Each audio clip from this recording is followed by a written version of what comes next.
In the last segment, we ask ourselves an important question: which side will win?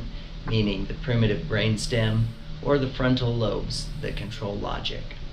Whether the lustful brainstem wins or the logical frontal lobes depends entirely on which is stronger at the moment.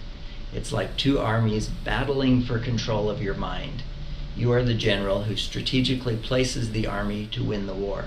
A good general must know the battlefield terrain and the strengths and weaknesses of both armies. Let's examine the battlefield of your mind. Here's what happens in the mind of a man when the enemy attacks. At some point, every man feels frustrated, lonely, bored, or ashamed of himself, for whatever reason. It happens to everybody. This wears on him and his brain. He doesn't feel good and needs relief. That's when the attack comes. Next, in passing, he sees a sexually stimulating image or maybe just an attractive person. Then he makes the split-second decision to allow his eyes to linger on the image. If he does nothing to fight off the harmless invasion, then it continues. In the image that you're looking at now, the tired and lonely soldier defending the primitive brainstem sees the enemy's radio man and makes the choice to do nothing. After all, he's too tired to resist, and there appears to be no immediate danger. Later in the day, the man makes another split-second choice to replay the image, to wonder about it, imagine additional details, and perhaps morph it into a fantasy. None of his thoughts thus far have been even X-rated at all. The image below shows a second radio man invading the vision center of the brain. The soldier in the brainstem chooses once again to do nothing. There appears to be no immediate danger, and he's alone and tired. The radio men give him something interesting to focus on beyond his dull post. Then, the next time the man is bored, stressed out, lonely, frustrated, he makes another split-second decision about how to deal with this discomfort. If he chooses to cope through sexual fantasy, the scenes play out again in his mind, generating pleasure chemicals in the brain. This again provides short-term relief from his distress. It could take days, months, or even years to get to this point from the very first lustful thoughts. The brain has many miles of blood vessels. When nerve cells are busy firing, they need lots of energy-laden and oxygen-rich blood. When they're not, they need very little. During male orgasm, blood gushes to the top of the brainstem. As well as being one of the oldest parts of the human brain, it's the area that controls the release of dopamine across the brain. Dopamine is a type of hormone called a neurotransmitter. Scientists know dopamine generates very strong feelings we associate with pleasure. What became clear is that the dopamine is released a little bit in advance of these things, like food. So you're getting a flood of dopamine. Dopamine is the same chemical that becomes active when you feel the rush of cocaine and the other stimulant drugs. So it's an overwhelming experience of ecstasy and energy. Repeated focus on sexual fantasy strengthens the brain's connection between stress, the stimulus, and relief in the chemicals generated by sexual fantasy, the response, stimulus and response. The brain makes millions of memory connections between stimulus and response every day. The more they are repeated, the stronger the connection gets, until, like driving a car, we barely even think about the hundreds of decisions we make in driving from point A to point B. We get to point B and don't even remember driving there. Decisions happen almost subconsciously as the decision-making of the frontal lobes is shut down by pleasure chemicals in the brain, and a fully developed habit starts to run on autopilot. Our brains are so good at creating habits to conserve energy. Base jumpers offer an interesting comparison between brain chemicals generated by pornography and thrill-seeking at extreme heights. Inside the brain of a novice base jumper, there's a battle waging as she makes a life-threatening decision. Will Cresta risk everything for pleasure? And just launch. Okay. there.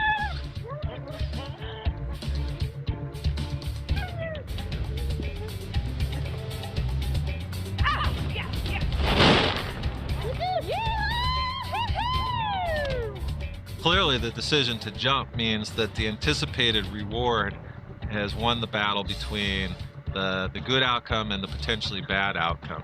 If it was the other way around, they would back away from the cliff and call it a day. When we look at what happens in the brain, we see that on repeated exposures to pleasures, whether it's food or drink, whatever, or sex even, that we see the dopamine response gets a little bit less each time. We get a little less bang for the buck. Which for thrill seekers means either doing an entirely new activity or taking bigger and bigger risks with a familiar one. Novelty is a really big jolt for the dopamine system. And so when we look at base jumping, it kind of mixes both of these things and really maximizes the pleasure response. That's what keeps it addictive. There's people who do it one time and decide that it's too risky to do it, so they stop. Most people continue to do it, and they'll do it at least once a week, if not, more than that. There's very few people who dabble in base jumping. 3, 2, 1, see ya! At first, a sexual fantasy doesn't have to be anything hardcore at all to generate pleasure chemicals. But as the brain gets more and more used to associating sexual fantasy with pleasure, it takes more and more of the chemical to generate the same amount of pleasure to cope with the stress. This is why images and fantasies must also become more stimulating to generate the same amount of pleasure. By this point, the man is self-medicating his stress by producing chemicals in his brain that provide short-term relief. Over time, when the man sees one stimulating image after another, the moment of decision gets shorter and shorter as the brain's connection between stress and chemical pleasure becomes faster and faster. This is because dopamine is released in anticipation of the fantasy. But the good news is this: the point of decision never completely goes away.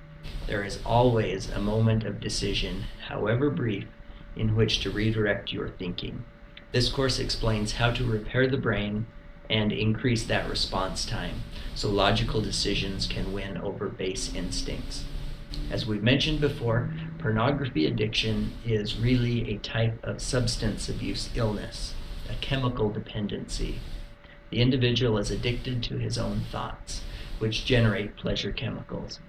The key is to intervene on triggers before the chemical warfare separates the strongest army within the frontal lobes from the weakest army in the brainstem. That's what this course will explain, how to intervene at that moment of choice, even though it's a split second long once addiction is kicked in. There is that choice, and with the right training, your brain will win every time. Remember, mental health professionals consider pornography addiction to be a disease, not a personal defect. Few addicts logically seek out pornography just for the fun of it. It is almost always the result of self-medicating to get relief from feelings of shame, insecurity, or lack of acceptance. Everyone has emotional wounds that can make them susceptible to addiction. The Lord does not see addicts as bad people. He sees them as having a sickness that needs healing. And He is more than capable of healing you and me and every man, no matter how many times they've tried and failed. The following information explains in detail how to use the brain's natural wiring to overcome unhealthy desires.